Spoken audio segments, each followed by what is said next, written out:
আপনার জীবনে যদি ভালো সময় আসতে চলে তাহলে তার আগে পাবেন এই 5টি সংকেত।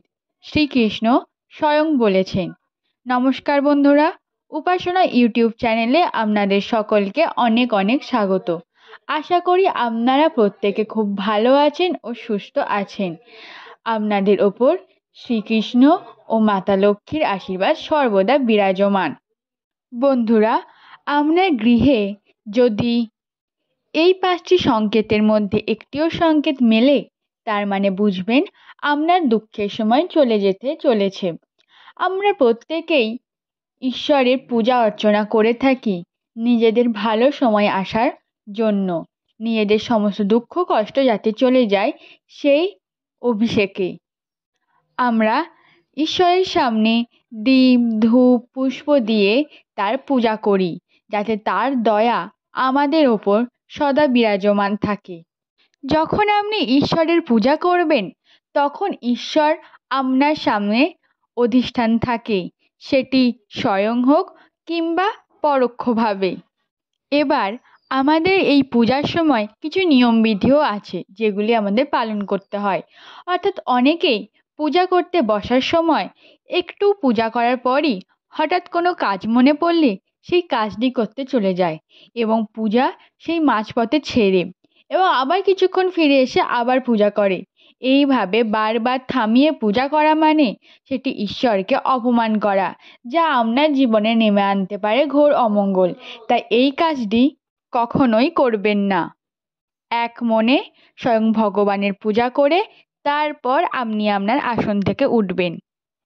আবার অনেকেই বলেন যে আমি ঈশ্বরকে এত পরিমাণে ডাকি, ঈশ্বরকে এত ভক্তি করি, তাও তিনি আমার কোনো কথা শোনেন না, তিনি কিছুই আমার ওপর আশীর্বাদ দেন না, আমার সাথে সর্বদা খারাপই হতে থাকে। তাই বন্ধুরা, আজকের এই ভিডিওতে আপনাদের জানাবো সেই কিছু শুভ সংকেত যেগুলির মাধ্যমে আপনি বুঝতে পারবেন যে ঈশ্বর আপনার সাথেই আছে এবং আপনার ভালো সময় আসতে চলেছে। তাই বন্ধুরা, ভিডিওটি অবশ্যই পুরোটা শ্রবণ করুন এবং শেষে যদি ভালো লাগে অবশ্যই একটি লাইক করে দেবেন এবং কমেন্টে আপনার ইষ্টদেবের নাম লিখে যাবেন। এবং যদি বন্ধুরা চ্যানেলে প্রথম হন তাহলে অবশ্যই চ্যানেলটিকে সাবস্ক্রাইব করে আমাদের পাশে থাকবেন, যাতে আমার এরূপ নিত্য প্রয়োজনীয় ভিডিওগুলি আপনার কাছে সকলের আগে পৌঁছায়। চলুন বন্ধুরা, ভিডিওটির মূল পর্বে আসা যাক। প্রথম শুভ সংকেতটি হলো, ধরুন বন্ধুরা আপনি ঘুমাচ্ছেন এবং ব্রহ্ম মুহূর্তে আপনার ঘুম ভেঙে যাচ্ছে বা আপনার চোখ হঠাৎই খুলে যাচ্ছে, তার মানে বুঝতে হবে আপনার দুঃখের জীবন শেষ হতে চলেছে। এই কার্যটির মানে হলো ব্রহ্ম মুহূর্ত প্রত্যেকের জন্যই শুভ। ব্রহ্ম মুহূর্তে ঘুম থেকে ওঠা অত্যন্ত শুভ ফলদায়ক।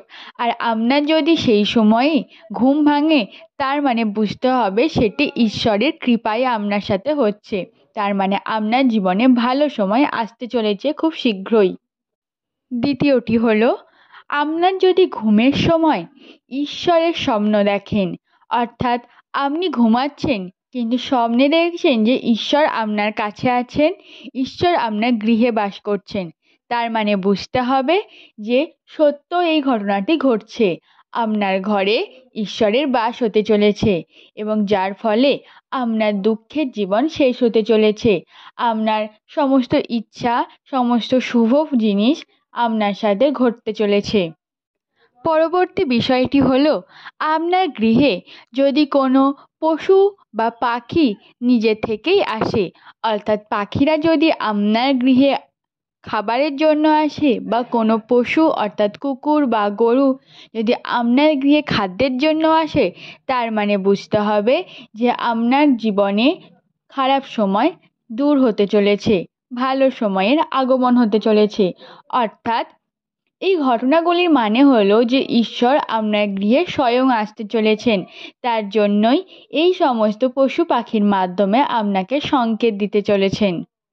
পরবর্তী সংকেতটি হলো, বন্ধুরা যদি আপনার গৃহে ছোট বাচ্চারা খেলতে আসে, সেই সংকেতটি, অর্থাৎ ভাবুন আপনার গৃহে বারবার কিছু বাচ্চা খেলতে আসছে, তার মানে বুঝতে হবে সেই বাচ্চার মাধ্যমে শ্রীকৃষ্ণ স্বয়ং আপনার গৃহে আসতে চলেছে। কারণ এটা আপনারা হয়তো প্রত্যেকেই শুনে থাকবেন যে বাচ্চাদের মধ্যে ভগবান শ্রীকৃষ্ণের বাস। যদি বাচ্চারা বারবার আপনার গৃহে খেলাধুলা করতে আসে, তার মানে হলো শ্রীকৃষ্ণ স্বয়ং আপনার গৃহে আসতে চলেছে। আর এটি আপনার জীবনের সবথেকে ভালো ফলদায়ক হতে চলেছে। পরবর্তী বিষয়টি হলো, আপনি যদি কোনো কাজে বেরোনোর সময় হঠাৎ করেই রাস্তায় কোনো বৃদ্ধা বা কোনো সাধুর দেখা পান, অর্থাৎ আপনি হয়তো কোনো শুভ কাজে যাচ্ছেন এবং আপনার সামনে কোনো সাধু বা বৃদ্ধা আপনার কাছে কিছু অর্থ চাইছে, বা আপনি কোনো সাধুকে কিছু অর্থ দিয়ে সাহায্য করছেন বা খাদ্য দিচ্ছেন এবং তার থেকে আপনি আশীর্বাদ লাভ করছেন, তার মানে সেই কাজটি আপনার শুভ হবেই। আপনি সেটিতে ভালো ফল পাবেন এবং আপনার জীবনের দুঃখের সময় এর মাধ্যমেই শেষ হতে চলেছে। এছাড়া বন্ধুরা, আপনি যদি দেখেন আপনার গৃহে 3টে টিকটিকি একসঙ্গে রয়েছে, অর্থাৎ টিকটিকি 3টে এমনভাবে রয়েছে যেন একটি ত্রিভুজ আকৃতির, এরূপ থাকলে বুঝবেন যে এটি আপনার খুবই শুভ ফলদায়ক এবং আপনার গৃহের সমস্ত রকম দোষ কাটতে চলেছে। বন্ধুরা, আজকের ভিডিওটি এই পর্যন্তই। আবার দেখা হবে নতুন কোনো ভিডিও নিয়ে। ততক্ষণ ভালো থাকবেন, পরিবারের সকলকে ভালো রাখবেন। নমস্কার। ঈশ্বর আপনার মঙ্গল করুক। জয় শ্রীকৃষ্ণ।